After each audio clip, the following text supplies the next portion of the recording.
السلام علیکم ورحمۃ اللہ وبرکاتہ۔ الحمد للہ وکفا والسلام علی عبادہ الذین اصطفى والتقى والعفاف والغنى۔ اما بعد فقد قال اللہ تبارک وتعالی فی القرآن المجید والفرقان الحمید۔ فأعوذ باللہ من الشیطان الرجیم، بسم اللہ الرحمن الرحیم۔ کانوا قلیلا من اللیل ما یہجعون وبالاسحار هم یستغفرون۔ صدق اللہ مولانا العظیم۔ اللهم صل على سيدنا ومولانا محمد وبارك وسلم كما تحب وترضى عدد ما تحب وترضى۔ اللهم صل على سيدنا ومولانا محمد وبارك وسلم كما تحب وترضى عدد ما تحب وترضى۔ اللهم صل على سيدنا ومولانا محمد وبارك وسلم كما تحب وترضى عدد ما تحب وترضى۔ محترم ناظرین، سامعین، حاضرین، بھائیوں، بزرگوں اور دوستوں، معزز خواتین، ہماری ماں بہنوں، تصوف کے عنوان پر موضوع چل رہا ہے اخلاص کے برکات۔ اسی موضوع کی اگلی کڑی آپ حضرات کے روبرو پیش کرنے کی سعادت حاصل کر رہا ہوں کہ ایک بادشاہ کے 100 مٹکے شراب کے جا رہے تھے۔ بادشاہ کے 100 مٹکے شراب کے جا رہے تھے۔ ایک اللہ والے کو پتہ چلا تو ان کو بہت غصہ آ گیا، چنانچہ انہوں نے مٹکے توڑنا شروع کر دیے۔ انہوں نے 99 مٹکے توڑ کر ایک چھوڑ دیا۔ جب بادشاہ کو پتہ چلا تو اس نے انہیں گرفتار کروایا اور اپنے پاس بلوایا۔ اس نے پوچھا، تم نے مٹکے کیوں توڑے؟ وہ کہنے لگے، جب مجھے پتہ چلا کہ ان مٹکوں میں شراب ہے تو میری غیرت نے گوارا نہ کیا کہ تم مسلمان ہو اور شراب پیتے ہو، اس لیے میں نے ان کو توڑ دیا۔ اس نے کہا، اچھا 99 مٹکوں میں تو غیرت کام آئی، لیکن 100ویں مٹکے میں غیرت کیوں نہ کام آئی؟ فرمانے لگے، 99 تک تو میں توڑتا چلا گیا، جب 99 کا مٹکا توڑ رہا تھا تو میرے دل میں خوشی کی ایک لہر پیدا ہوئی کہ دیکھو میں نے کتنا بڑا کام کر لیا۔ پھر میں نے سوچا کہ اب کام اللہ کے لیے کیا تھا، اب تک کا کام اللہ کے لیے کیا تھا، اور اگر اب اگلا مٹکا توڑ دوں گا تو وہ اپنے نفس کی وجہ سے توڑوں گا، اس لیے 100واں چھوڑ دیا۔ جب بادشاہ نے یہ سنا تو ان کو سزا دینے کی بجائے ویسے ہی آزاد کر دیا۔ اللہ اکبر۔ یہ اللہ والوں کا اخلاص۔ ایک اور واقعہ ہے کہ حضرت عبداللہ بن مبارک رحمۃ اللہ علیہ کے والد کا نام مبارک تھا۔ وہ ایک آدمی کے غلام تھے۔ اس نے ان کو اپنے باغ کی نگرانی پر رکھا ہوا تھا۔ بعض کتابوں میں انار کا باغ آیا ہے اور بعض میں آم کا باغ، بہرحال پھلوں کا باغ تھا۔ ان کو وہاں کام کرتے 3 سال گزر چکے تھے۔ ایک دن باغ کا مالک وہاں آ پہنچا۔ اس نے ان سے کہا، بھائی مجھے پھل کھلاؤ۔ وہ ایک درخت سے پھل لے کر آئے۔ جب اس نے کاٹا اور کھایا تو کھٹا تھا۔ مالک نے کہا، آپ تو کھٹا پھل لے آئے ہیں۔ وہ پھر گئے اور دوسری جگہ سے پھل اتار کر لے آئے۔ جب کاٹا تو وہ بھی کھٹا تھا۔ جب تیسری دفعہ لائے تو پھر بھی کھٹا تھا۔ مالک بڑا ناراض ہوا۔ اس نے کہا تمہیں باغ کی رکھوالی کرتے ہوئے 3 سال گزر چکے ہیں، لیکن تمہیں اب تک پتہ نہیں چلا کہ کس درخت کا پھل شیرین ہے اور کس کا پھل کھٹا ہے۔ جب وہ خوب ناراض ہوا تو مبارک رحمۃ اللہ علیہ نے بالآخر کہا جی آپ نے مجھے باغ کی نگرانی کے لیے رکھا تھا، پھل کھانے کے لیے تو نہیں رکھا تھا۔ میں نے 3 سال میں کبھی کوئی پھل نہیں کھایا، اس لیے مجھے پتہ نہیں چل سکا کہ کس درخت کا پھل میٹھا ہے اور کس درخت کا پھل کھٹا ہے۔ اس مالک کو ان کی ایک بات اتنی اچھی لگی کہ اس نے ان کو آزاد کر دیا۔ پھر اس نے اپنی بیٹی کے ساتھ ان کا نکاح بھی کر دیا اور ان کو اس باغ کا مالک بھی بنا دیا۔ اللہ تعالیٰ نے ان کو بیٹا عطا فرمایا جس کا نام انہوں نے عبداللہ رکھا، اور پھر وہ اپنے وقت میں عبداللہ بن مبارک بنے۔ سبحان اللہ، یہ ہوتا ہے اخلاص۔ ابن عقیل رحمۃ اللہ علیہ اپنا واقعہ لکھتے ہیں کہ میں بہت ہی زیادہ غریب آدمی تھا۔ ایک مرتبہ میں نے طواف کرتے ہوئے ایک ہار دیکھا جو بڑا قیمتی تھا۔ میں نے وہ ہار اٹھا لیا۔ میرا نفس چاہتا تھا کہ میں اسے چھپا لوں، لیکن میرا دل کہتا تھا ہرگز نہیں، یہ چوری ہے۔ بلکہ دیانتداری کا تقاضا یہ ہے کہ جس کا یہ ہار ہے اسے میں واپس کر دوں۔ چنانچہ میں نے مطاف میں کھڑے ہو کر اعلان کر دیا کہ اگر کسی کا ہار گم ہوا ہو تو آ کر مجھ سے لے لے۔ کہتے ہیں کہ ایک نابینا آدمی آیا اور کہنے لگا کہ یہ ہار میرا ہے اور میرے تھیلے میں سے گرا ہے۔ میرے نفس نے مجھے اور بھی ملامت کی کہ ہار تو تھا بھی نابینا کا، اس کا کسی کو کیا پتہ چلنا تھا۔ چھپانے کا اچھا موقع تھا، مگر میں نے وہ ہار اسے دے دیا۔ نابینا نے دعا دی اور چلا گیا۔ کہتے ہیں کہ میں دعائیں بھی مانگتا تھا کہ اللہ میرے لیے کوئی رزق کا بندوبست کر دے۔ اللہ کی شان دیکھیں کہ میں وہاں سے ایک دوسرے مقام پر آ گیا۔ یہ ایک بستی کا نام ہے حلہ۔ وہاں کی ایک مسجد میں گیا تو پتہ چلا کہ چند دن پہلے امام صاحب فوت ہو گئے تھے۔ لوگوں نے مجھے کہا کہ نماز پڑھا دو۔ جب میں نے نماز پڑھائی تو انہیں میرا نماز پڑھانا اچھا لگا۔ وہ کہنے لگے تم یہاں امام کیوں نہیں بن جاتے؟ میں نے کہا بہت اچھا۔ میں نے وہاں امامت کے فرائض انجام دینے شروع کر دیے۔ تھوڑے دنوں کے بعد پتہ چلا کہ جو امام صاحب پہلے فوت ہوئے تھے ان کی ایک جوان سال بیٹی ہے۔ وہ وصیت کر گئے تھے کہ کسی نیک بندے سے اس کا نکاح کر دینا۔ مقتدی لوگوں نے مجھ سے کہا جناب اگر آپ چاہیں تو ہم اس یتیم بچی کا آپ سے نکاح کر دیتے ہیں۔ میں نے کہا جی بہت اچھا۔ چنانچہ انہوں نے ان کے ساتھ میرا نکاح کر دیا۔ شادی کے کچھ عرصہ کے بعد میں نے اپنی بیوی کو دیکھا کہ اس کے گلے میں وہی ہار تھا جو میں نے طواف کے دوران ایک نابینا آدمی کو لوٹایا تھا۔ اسے دیکھ کر میں حیران رہ گیا۔ میں نے پوچھا یہ ہار کس کا ہے؟ اس نے کہا یہ میرے ابو نے مجھے دیا تھا۔ میں نے کہا آپ کے ابو کون تھے؟ اس نے کہا کہ وہ عالم تھے، اس مسجد میں امام تھے اور نابینا تھے۔ تب مجھے پتہ چلا کہ اس کے ابو وہی تھے جن کو میں نے وہ ہار واپس کیا تھا۔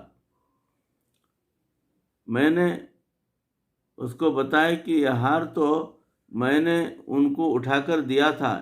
وہ کہنے لگی کہ آپ کی بھی دعا قبول ہو گئی اور میرے ابو کی بھی دعا قبول ہو گئی۔ میں نے کہا وہ کیسے؟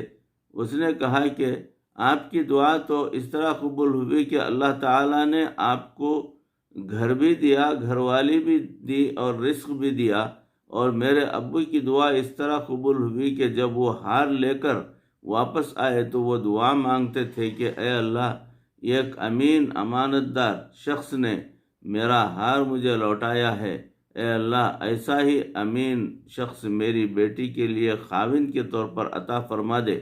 اللہ نے میرے باپ کی دعا بھی قبول کر لی اور آپ کو میرا خاوند بنا دیا۔ تو مخلص بندے کا کام اللہ تعالی کبھی بھی رکنے نہیں دیتے، اٹکنے نہیں دیتے، بلکہ اس کی کشتی ہمیشہ کنارے لگایا کرتے ہیں۔ ایک اور واقعہ ہے، حضرت احمد بلگرامی رحمۃ اللہ علیہ ایک دن وضو کر رہے تھے۔ وضو کرنے کے بعد جب اٹھے تو نقاہت اور کمزوری کی وجہ سے نیچے گر گئے۔ جو شاگرد وضو کروا رہے تھے انہوں نے پوچھا، حضرت کیا ہوا؟ ان کی زبان سے نکل گیا، میں 3 دن سے فاقے سے ہوں، اس کمزوری کی وجہ سے چکر آیا اور میں گر گیا۔ وہ شاگرد ان کو مصلی پر چھوڑ کر کھانا لینے چلے گئے۔ کھانا لا کر انہوں نے عرض کیا، حضرت کھانا کھا لیجئے۔ حضرت نے فرمایا، میں یہ کھانا نہیں کھاؤں گا۔ تو انہوں نے پوچھا، کیوں؟ فرمایا، اس لیے کہ جب میں نے تمہیں بتا دیا کہ میں 3 دنوں سے فاقے سے ہوں اور تم چلے گئے تو میرے دل میں خیال آیا کہ ممکن ہے کہ تم کھانے کی کوئی چیز لے کر آؤ۔ یہ جو طمع مخلوق کے ساتھ ہے اس کو اشراف نفس کہتے ہیں، یہ بھی ماسوا کے ساتھ طمع ہے۔ میں اس کو بھی پسند نہیں کرتا اور میں اپنی امیدیں فقط اللہ کے ساتھ رکھتا ہوں۔ چنانچہ انہوں نے کھانا کھانے سے انکار کر دیا، مگر وہ شاگرد بھی اتنا ہونہار تھا کہ جب حضرت نے انکار کر دیا تو کہنے لگے، حضرت اچھا اگر آپ کھانا نہیں کھاتے تو میں کھانا لے جاتا ہوں۔ وہ کھانا لے کر چلے گئے۔ وہ 5-10 منٹ نظر سے اوجھل رہے اور اس کے بعد پھر واپس آ گئے اور عرض کرنے لگے، حضرت اب تو آپ کے دل سے طمع ختم ہو گئی ہے، اب میں دوبارہ کھانا لے آیا ہوں، آپ قبول فرما لیں۔ اب حضرت نے وہ کھانا قبول فرما لیا۔ پتہ چلا کہ ہمارے مشائخ ہر کام اللہ رب العزت کی رضا کے لیے کیا کرتے تھے اور اللہ تعالی بندے کی نیت کے مطابق معاملہ فرما دیتے تھے۔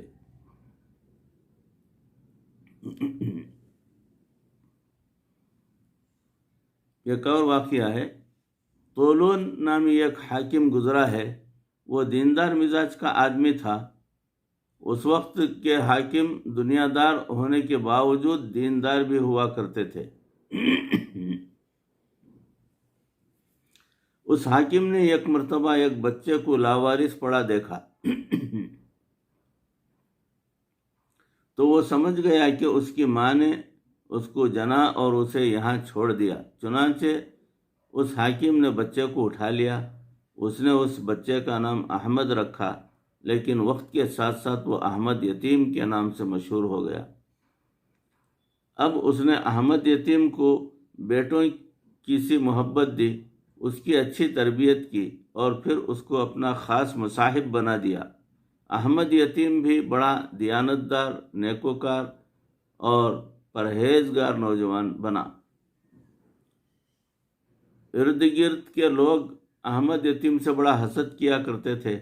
ان کو پتہ تھا کہ یہ اس کا حقیقی بیٹا نہیں ہے بلکہ اس نے پالا ہوا ہے۔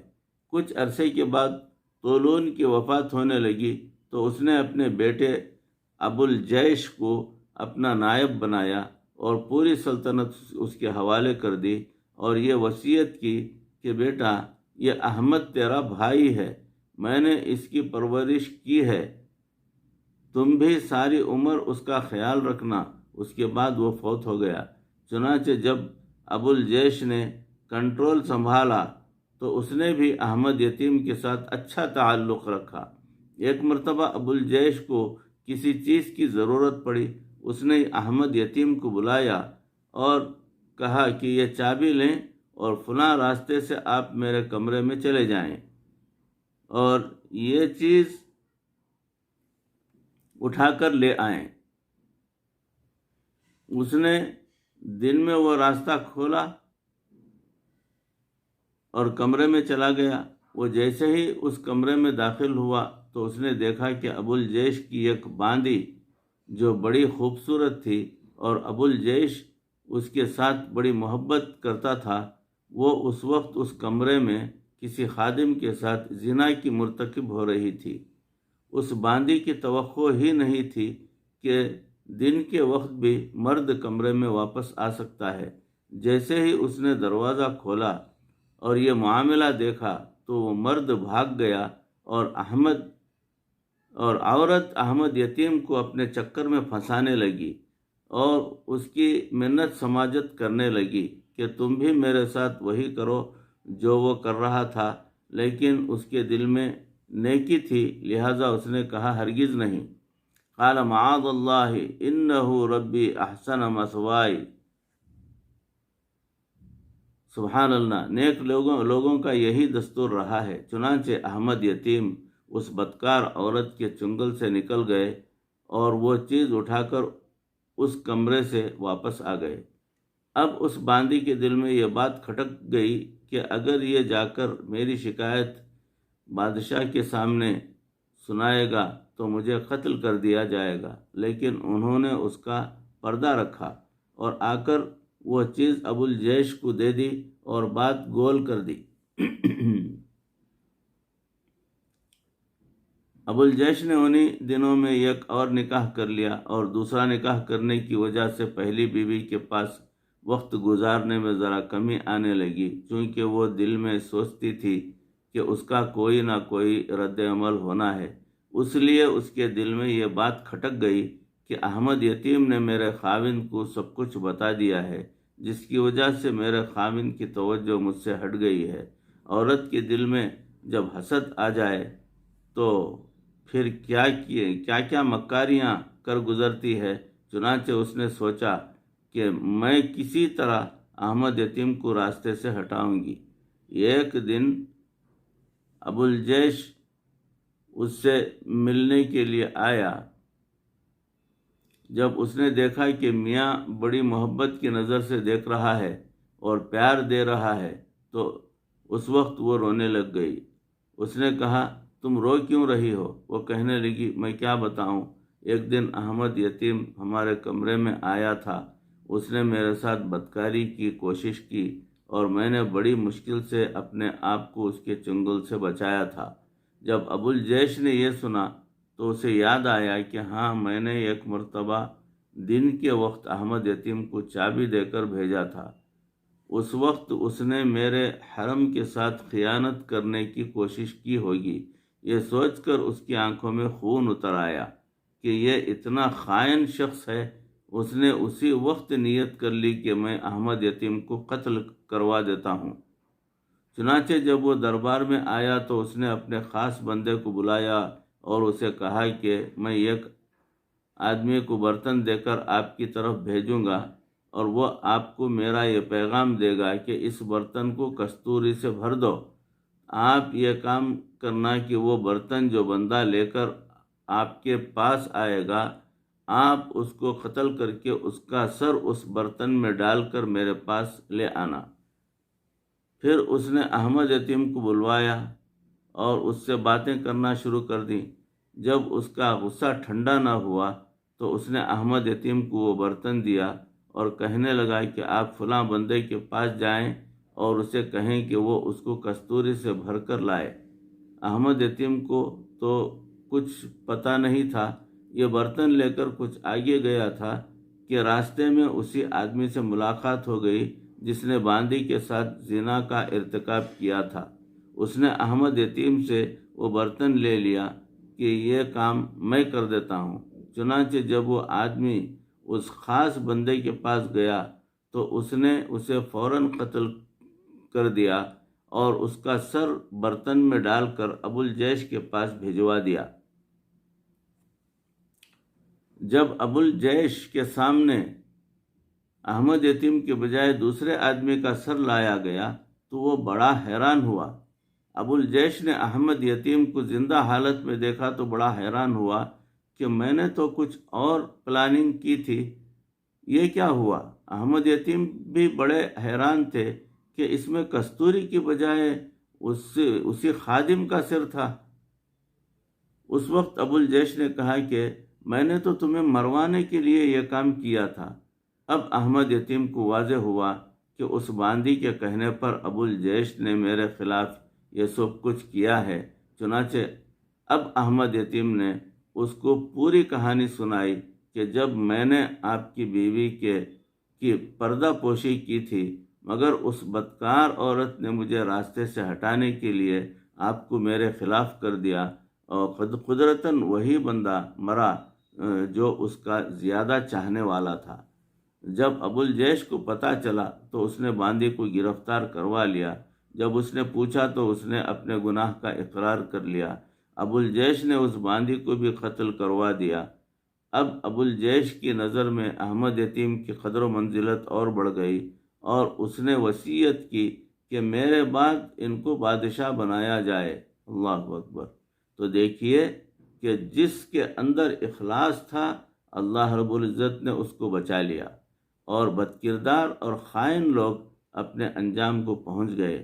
لہٰذا یہ دستور ذہن میں رکھ لیں کہ مخلص بندہ جب بھی کسی کام کے لیے قدم اٹھاتا ہے، اللہ رب العزت ہمیشہ اس بندے کو سرخرو فرما دیتے ہیں۔ بھائیوں، بزرگوں اور دوستوں، عزیزوں، معزز خواتین، ہماری ماں بہنوں، موضوع چل رہا ہے، اس موضوع کو یہیں پر موقوف کرتا ہوں۔ انشاءاللہ اس کی اگلی کڑی آپ کو انشاءاللہ اگلے نشست میں پیش کرنے کی کوشش کروں گا۔ اللہ رب العزت کہی سنی باتوں کو، اس عاجز کو بھی، آپ تمام کو بھی عمل کرنے کی توفیق عطا فرمائے، اچھا اخلاص ہمارے دلوں کے اندر پیدا فرمائے، اور ہمارے دلوں کو کینے سے، گندگی سے، تمام گناہوں سے، کپٹ سے، حسد سے، عداوت سے، بغض سے پروردگار پاک فرما دے، اور پروردگار کا نور ہمارے دلوں کے اندر اتار دے، اور ہمیں پکا سچا بندہ بنا لے۔ مرتے دم تک پروردگار ہمیں کسی کا محتاج نہ بنائے، ایمان پر کلمہ طیبہ کے ساتھ ہماری موت واقع فرمائے۔